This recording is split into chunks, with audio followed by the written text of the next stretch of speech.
Your husband is sleeping with my wife, Korean Mafia tells black woman at a wedding party. Your husband is sleeping with my wife. The heavy silver spoon clattered against the fine bone china before Esther Bennett even realized her grip had failed.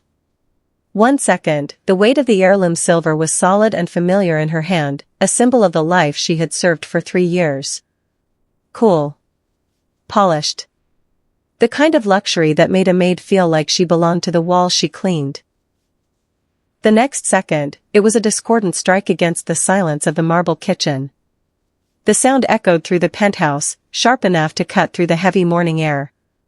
It was as if her heart had already stopped beating, processing the cold finality of his words before her mind could even scream. The silence that followed was suffocating. The rhythmic ticking of the $50,000 clock in the hallway seemed to pause for half a beat. Outside, the skyline of Seoul remained indifferent, but inside these glass walls, the gravity had shifted. Esther didn't move. She couldn't, because the man standing by the floor-to-ceiling window, Jamin Park, heir to the Beck Group, dressed in a silk robe that cost more than her family's home back in Georgia, didn't even turn around. He kept his back to her, his posture as rigid as a mountain, and repeated the 4 words in a voice so devoid of emotion it felt less like a sentence and more like an execution. Your husband is sleeping with my wife. The heavy silence of the elevator ride was a mercy Esther Bennett didn't expect, a brief vacuum where the world couldn't reach her. As the gold-plated doors slid open to her luxury Itaewon penthouse, the air inside felt different. Stale, heavy with the scent of expensive orchids and the lingering sandalwood of Brad's cologne. Just as she stepped over the threshold, her phone vibrated in the clutch of her shaking hand. A text from Brad. Stuck in the office with the Lee account, baby. Don't wait up. You looked radiant tonight. I love you. She stared at the screen until the words blurred into meaningless symbols. The I love you felt like a physical blow, a jagged piece of the crystal she'd dropped at the wedding party now twisting in her gut. The lie was so smooth, so practiced, that it carried the terrifying weight of a man who had forgotten where the performance ended and his soul began. She didn't cry. There was no room for tears in a body that had suddenly become a fortress. Esther set her phone face down on the cold granite kitchen island. She didn't respond. There was nothing left to say to a ghost. Instead, she moved toward the primary suite, her heels clicking against the marble floor with a newfound, sharp intent. She kicked off the gold stilettos and reached into the back of the walk-in closet, dragging out the 2 heavy suitcases she had brought from Atlanta. As she unzipped them, a memory surged forward, the warm, humid air of her grandmother's porch in Georgia. Mama Ola had been shelling peas, her hand steady despite her age, when she'd looked at Esther and delivered the warning she was only now truly hearing. Esther, a woman's heart can be mended, but her dignity is like a fine china plate. Once it hits the floor and shatters, no amount of glue can hide the cracks. Don't you ever let a man make you stay until you have to crawl out. You walk out while your back is still straight. Dignity cannot be repaired once it falls on the floor, Esther whispered to the empty, echoing room.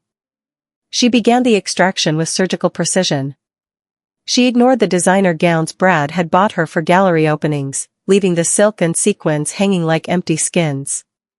She reached instead for the items that held her DNA, the worn sketchbooks from her days as a rising architect, the small wooden jewelry box Mama Ola had carved, and her portfolio of original blueprints. These were the things Brad hadn't touched, the parts of her he hadn't been able to absorb into his own brand. Her movements were a blur of focused motion. Every 3 minutes, she checked the time. She knew his patterns, she knew the Lee account was likely a hotel room in Gangnam, but she wouldn't risk being caught in a confrontation that would only serve his ego. She folded her favorite linen blazer, the one she'd worn the day she moved to Seoul, and tucked it beside a framed photograph of her grandmother. 30 minutes passed. The penthouse, once a symbol of their shared success, now felt like a beautifully decorated cage. She realized with a start that she didn't recognize a single piece of furniture.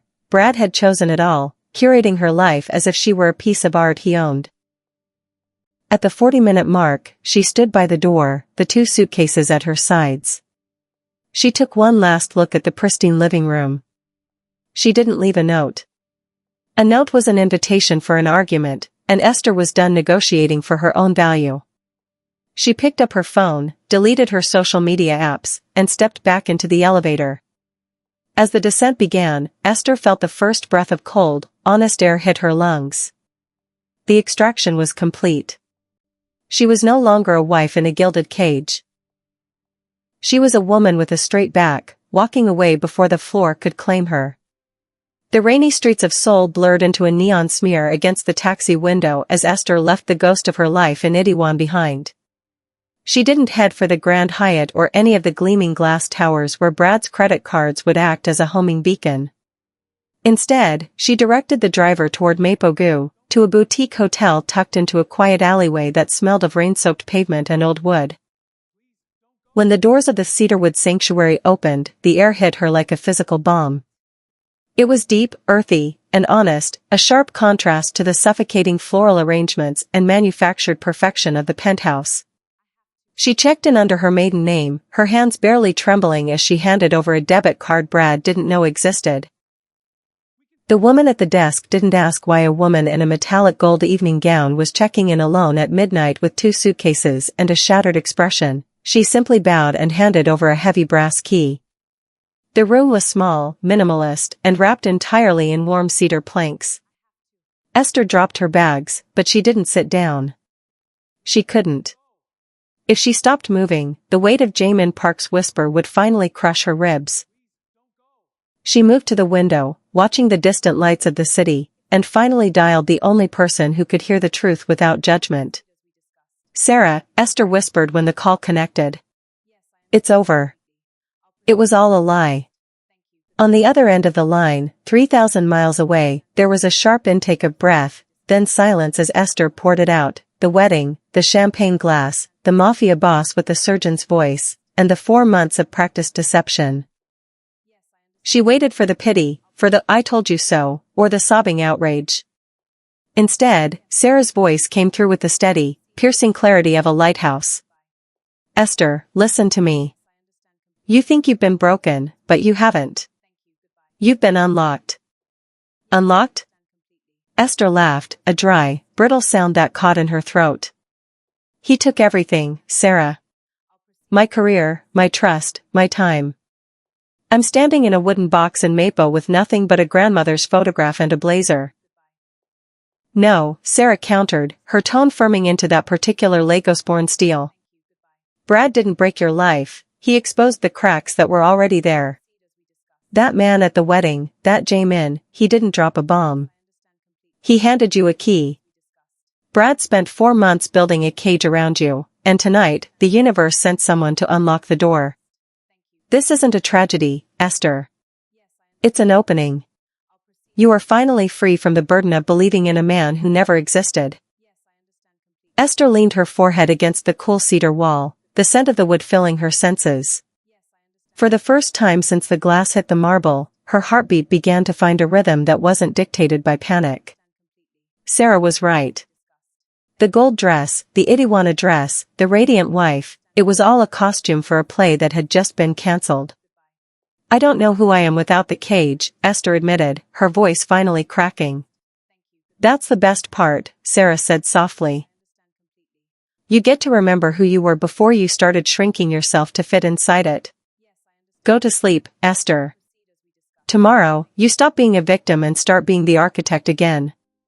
When she hung up, Esther lay on top of the bed, still in her gold gown, staring at the ceiling. The cedar-scented air felt like a promise. She wasn't safe yet, and she wasn't whole, but as the silence of Mapo settled around her, she realized she was finally alone with the one person Brad hadn't been able to kill. Herself. The sun rose over Mapogu not with a celebratory flare, but with a gray, persistent light that seeped through the cedar-scented curtains of the hotel room. Esther woke with the precision of a soldier, the phantom weight of the metallic gold gown replaced by the heavy, grounding reality of her linen blazer. She didn't reach for her phone to check for Brad's inevitable morning lies, she reached for her laptop to find a space that belonged to no one but herself. By noon, she was standing in a skeletal studio on the top floor of a converted industrial building, the air smelling of dust and infinite possibility. The landlord was a quiet man who didn't care for the drama of the elite, and Esther didn't offer any. She walked across the concrete floor, her footsteps echoing in the empty room until she reached the far wall. It was almost entirely glass, facing south, flooding the brittlest space with a harsh, honest light that left no room for shadows or secrets. This was the light she needed, the kind that would show every flaw in a design, every crack in a foundation. She signed the lease with a signature that felt heavier and more permanent than her marriage license. Her first act of occupation wasn't to buy furniture, but to visit a small art supply shop hidden in the labyrinth of the neighborhood. She bought heavy rolls of drafting vellum, a set of technical pencils, and a steel T-square. Carrying the paper bag home felt like carrying a weapon. For 2 years, Brad had subtly convinced her that her ambitions were excessive for the life they were building together, and today, she was reclaiming the tools of her trade. She set the vellum out on the floor of the studio, the white paper a blindingly beautiful blankness against the gray concrete. Then came the final, silent closing of the doors. Esther sat on the floor in the center of the south-facing light and picked up her phone. There were 17 missed calls and dozens of messages from Brad, ranging from "Where are you?" to "I'm calling the police" to "Baby, let's just talk." She didn't read them. One by one, she began the ritual of blocking him: phone, email, KakaoTalk, Instagram. Each click was a bolt sliding into place, a shutter closing against a storm that no longer had the power to reach her. She did it without ceremony, her face as still and unreadable as it had been at the wedding. She was following the system Mama Ola had taught her: 5 things that are true. The light is south-facing. The vellum is smooth. I have the keys in my pocket. My name is Esther Bennett. I am no longer waiting to be found. When the last account was sealed, she set the phone aside and picked up a 2H pencil. The graphite felt cold against her skin. She leaned over the paper, her hair falling forward to shield her eyes, and drew the first line of a new blueprint, a structure designed not for a husband's expansion, but for a woman's survival. The gilded cage was gone, replaced by a bare studio with windows that refused to lie. The south-facing light of the Mapo studio was relentless, a cold, clinical brightness that stripped the glamour from Esther's memories and left only the raw geometry of her survival. For 2 years, she had been an ornament in Brad's life, her architectural ambitions gathering dust like the blueprints she'd abandoned in Atlanta. Now, kneeling on the concrete floor, she felt the graphite of the 2H pencil bite into the vellum with a savage, long-awaited hunger. She didn't draw a dream home or a soaring corporate monument. She drew a wound. The building that began to emerge on the paper was a brittlest structure of jagged glass and unyielding concrete, its facade split by a deep, asymmetrical fissure that ran from the foundation to the roof. It was a design that refused to be beautiful in any conventional sense. It was a scar rendered in ink and shadow, a physical manifestation of the moment the champagne glass had detonated against the marble floor. Every line she drafted was a rejection of the gilded cage Brad had built for her. She wasn't designing for luxury anymore, she was designing for the strength that comes after the breaking. The work was exhausting, a silent exorcism that left her fingers cramped and her mind humming with a strange, dark electricity. As the sun began to dip, casting long, bruised shadows across the studio, Esther's gaze fell upon her phone. Brad was a ghost, his messages trapped behind the digital bolts she had slid into place. But there was one man whose presence remained an open door, the messenger of destruction who had handed her the key to her own life. She picked up the device, her reflection in the darkened glass showing a woman with sharpened cheekbones and eyes that had traded vulnerability for a fierce, calculating composure. She didn't hesitate. She typed a single question to Jamin Park, the man who moved through Seoul's shadow world with the quiet authority of a predator. "Why do we build walls?" she sent, her thumb hovering over the screen. "To keep people out or to keep ourselves in?" She set the phone down on the vellum, right next to the jagged fissure of her drawing. 3 minutes passed, the same interval she had used to measure her extraction from the penthouse. Then, the screen glowed. To see who is strong enough to climb them, his reply came back. The words were short, certain, and devoid of the easy charm she had grown to loathe in Brad. Jamin wasn't offering comfort, he was offering a challenge. He recognized the wall she was currently erecting around her heart, and he wasn't asking for permission to enter, he was acknowledging the utility of the fortress. Esther looked back at her blueprint, at the scar-like building that looked more alive than anything she had designed in her previous life. She realized then that the architect's scar wasn't just a building, it was her new identity. She was no longer a victim of a husband's infidelity or a mafia boss's revelation.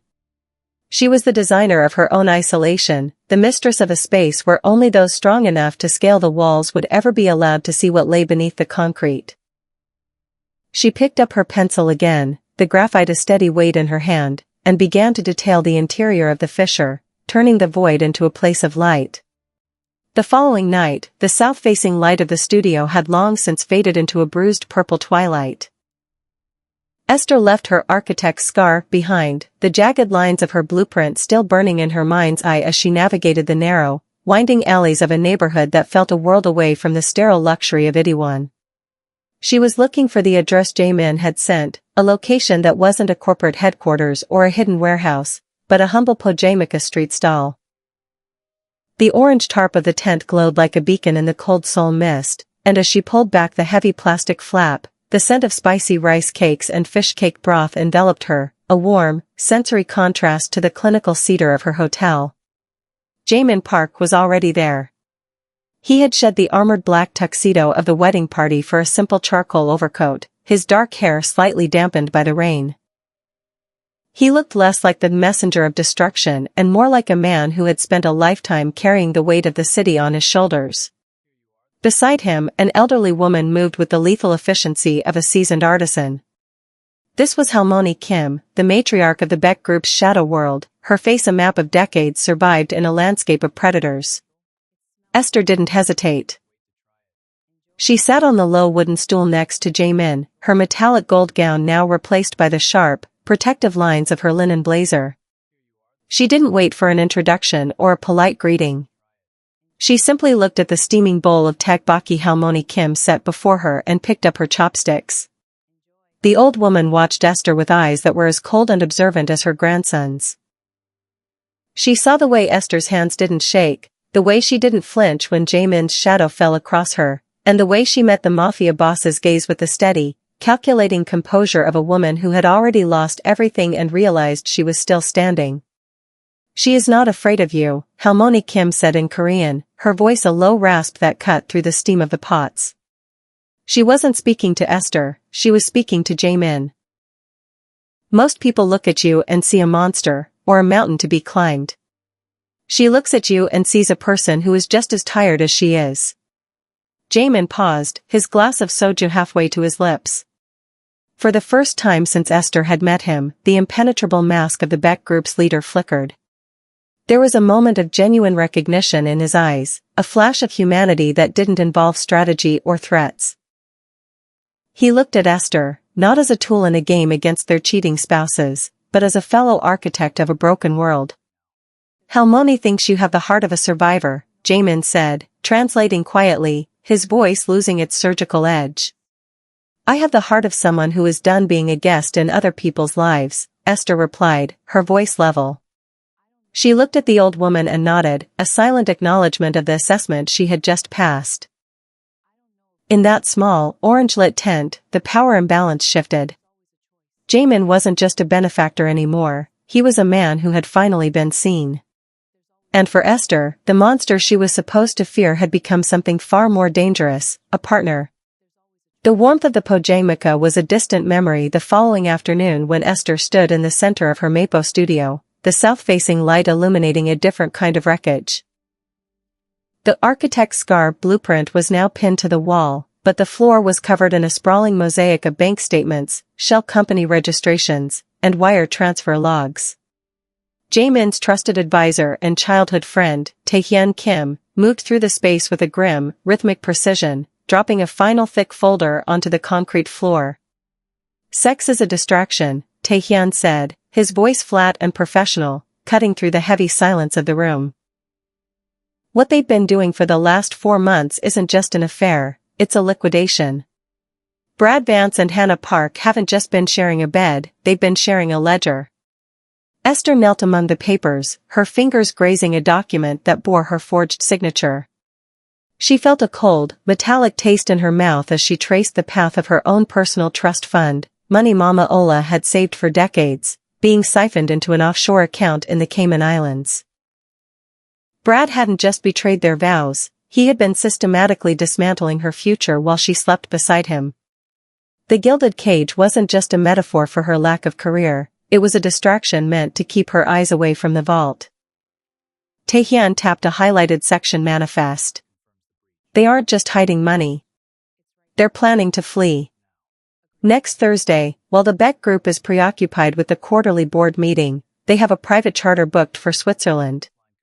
They are taking 40% of the group's liquid assets with them, assets Brad helped Hannah reorganize over the last quarter. Esther looked up at Jae-min, who was leaning against the far wall, his face half hidden in the shadows. He looked like a man watching a slow-motion collapse he had already predicted. This was the financial assassination he had suspected the night of the wedding. It wasn't just about a humiliated husband or a blindsided wife, it was about the survival of the Beck Group and the reclamation of Esther's autonomy. Brad had intended to leave her not just heartbroken, but destitute, a ghost in a foreign city with no way to return home. He wanted to leave me with nothing, Esther whispered, the realization hardening the last soft edges of her heart into stone. He didn't just want to leave me. He wanted to erase me. They underestimated one thing, Jae-min said, stepping into the light. His eyes weren't on the papers, but on Esther's scar-like blueprint. They assumed that because you were quiet, you weren't calculating. They assumed that because I am a monster, I wouldn't notice a leak in my own house. Esther stood up, her back straight, her hand resting on the steel T-square she had bought only days before. The betrayal was no longer a wound, it was a blueprint. If Brad and Hannah wanted a financial war, she would give them a masterpiece of structural collapse. She looked at Taehyun and then at Jae-min, her mind already beginning to rearrange the data into a weapon. We don't just stop them from fleeing, Esther said, her voice dropping to a surgical whisper that mirrored Jae-min's own. We let them think they're winning until the very moment the foundation drops. I'm going to design a trap so beautiful they won't even realize the walls are closing in until it's too late. The following Thursday, the south-facing light of the Mapo studio was beginning to fail, replaced by the bruised, amber glow of a Seoul sunset. Esther stood before her pinned vellum, her hands stained with graphite and the dust of a life being redrawn. She didn't hear the door open. Jae-min Park moved with the silence of a shadow, but she felt the sudden shift in the room's atmosphere, a heavy, electric stillness that signaled his arrival. He didn't stay by the entrance this time. He walked deep into her sanctuary, his polished shoes silent on the cold concrete until he stood directly behind her, his presence a wall of heat against her back. He didn't look at her, he looked at the architect's scar. The blueprint had evolved since he last saw it. The central fissure was no longer just a jagged line, it was a complex series of chambers and light wells, a masterclass in turning structural failure into a deliberate aesthetic. Jae-min reached out, his long fingers hovering just inches from the paper, tracing the deep, empty space at the heart of the design. What does this void in the blueprint remember? He asked, his voice low, lacking its usual surgical edge. It wasn't the question of a client or a conspirator. It was the question of a man who knew what it felt like to be hollowed out from the inside. Esther felt her breath catch, the air in the studio suddenly thin. She turned slightly, her shoulder almost brushing his charcoal overcoat. It remembers the shape of the thing that used to be there, she whispered, her eyes meeting his. It remembers the weight of the trust that collapsed, and the space that opens up when you realize you've been living in a house built on sand. Jae-min didn't pull away. In the dimming light, the planes of his face were sharp, his observant eyes reflecting a recognition that went deeper than their shared plan for revenge. I have a room like this in my own house, he said, his voice dropping to a register that felt dangerously intimate. 7 years of marriage to Hannah, and every room we shared was a void. We were polite strangers occupying the same coordinates, waiting for the other to blink. I didn't mind the silence until I realized she was using it to hide the sound of her exit. They stood there in the quiet of the industrial building, a moment of intimacy without touch that felt more invasive than a physical embrace. Esther could smell the sandalwood of his cologne and the faint, metallic scent of the rain on his coat. They were two architects of the dark, acknowledging that their lives had been decimated by the people they were supposed to trust most. In the architect's scar, they found a shared language, a blueprint for people who had learned that the only way to survive a demolition was to build something out of the debris. The void doesn't have to stay empty, Esther, Jamin said, finally looking down at her. His gaze was no longer just cold and observant, it was a door opening into a world where they didn't have to perform. Sometimes the most beautiful part of the structure is the light that only gets in because the wall was broken. Esther didn't answer, but she didn't look away. For the first time, the studio didn't feel like a fortress of isolation, it felt like a beginning. She picked up a charcoal stick, the black dust smudging her thumb, and drew a single, thin line of light into the center of the scar.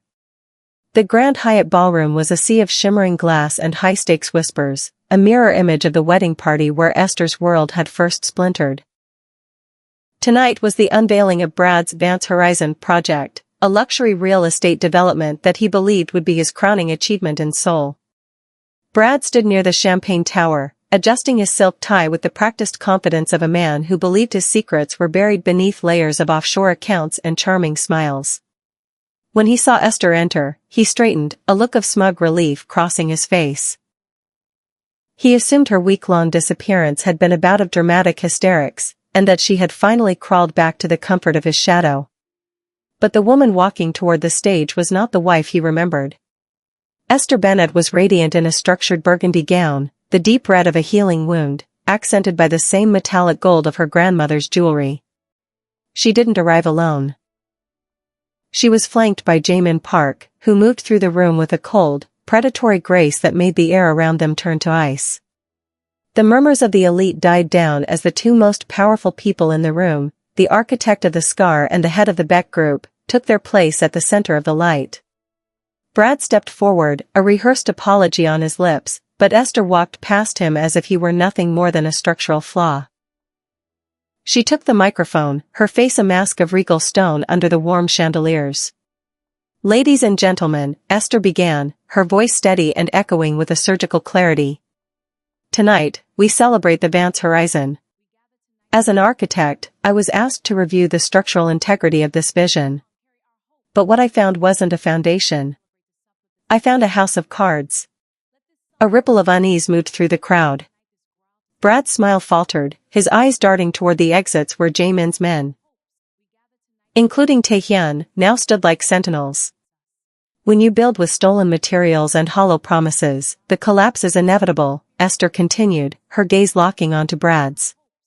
She didn't mention the affair or the suitcases, she spoke the language of her trade to dismantle his life. "I've spent the last week mapping the fissures in this project. I've seen the way the capital has been siphoned, the way the trust has been eroded, and the way the entire structure is leaning toward a spectacular, public failure."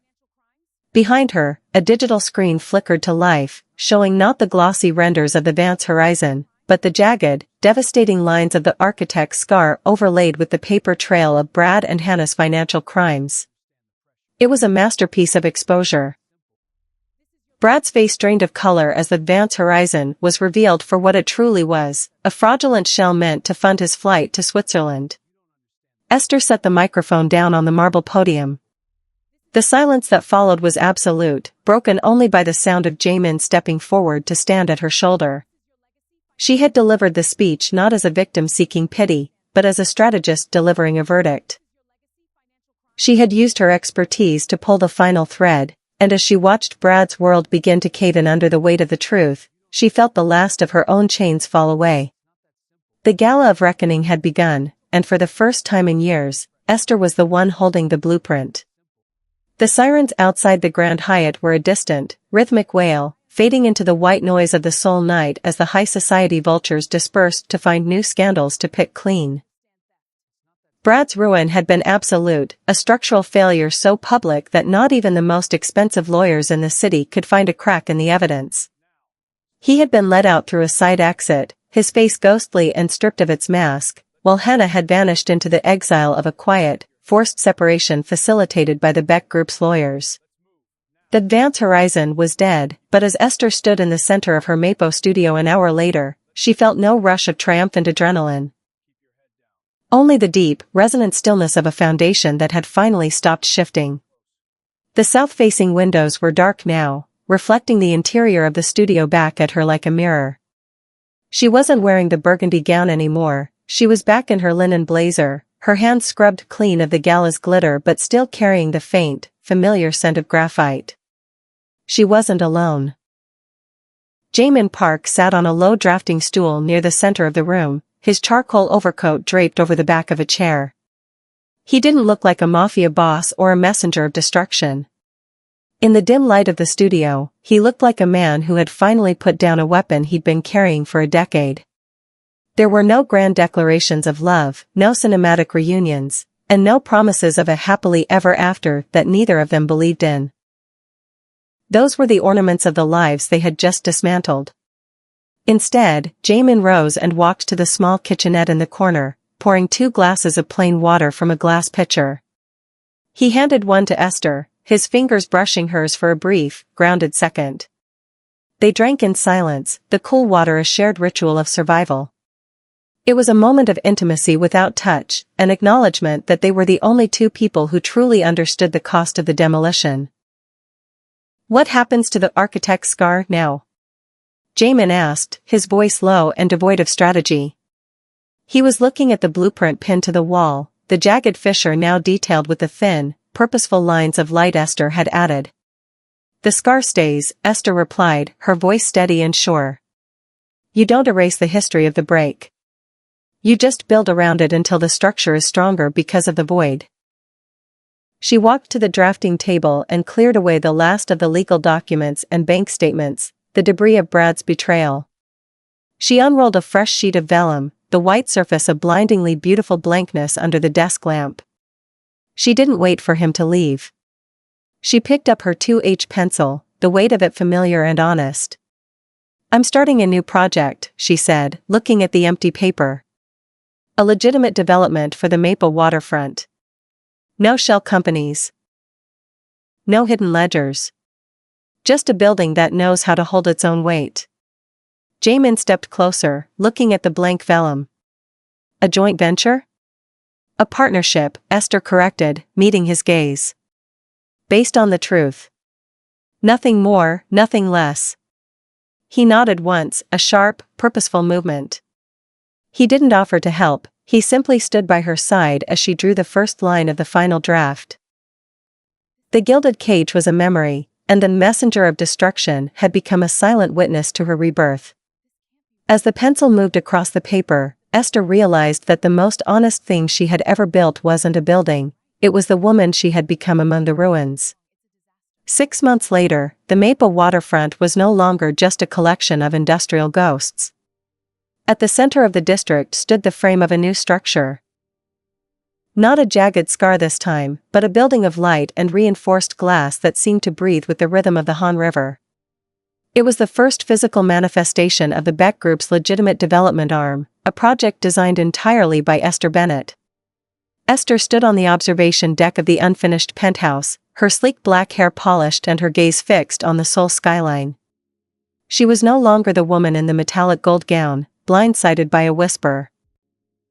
She was a partner, an architect, and a woman who had reclaimed her own name. Behind her, the sound of a steady footfall signaled Jamin's arrival. He didn't stay in the shadows anymore. He walked up to the railing, his tailored suit reflecting the sunset, and stood beside her. "The board approved the final phase," Jamin said, his voice quiet but lacking the cold edge of the messenger of destruction.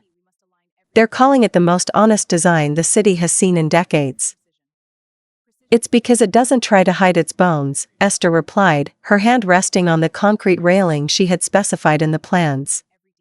"It's strong because we didn't pretend the ground was level before we started building."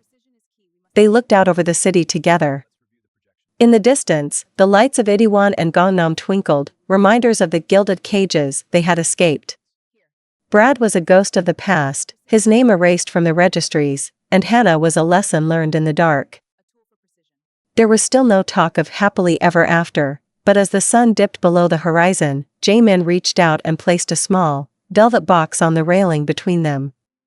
It wasn't an engagement ring. Inside was a heavy, custom-made drafting compass made of solid titanium. For the next project, he said. Esther picked up the tool, feeling its weight and its precision. She didn't say I love you, and neither did he. Instead, she looked at the man who had helped her unlock her own cage and said the only thing that mattered in their new world. Let's get to work. Thank you for watching. Kindly subscribe, like, share and follow for more. See you in my next video.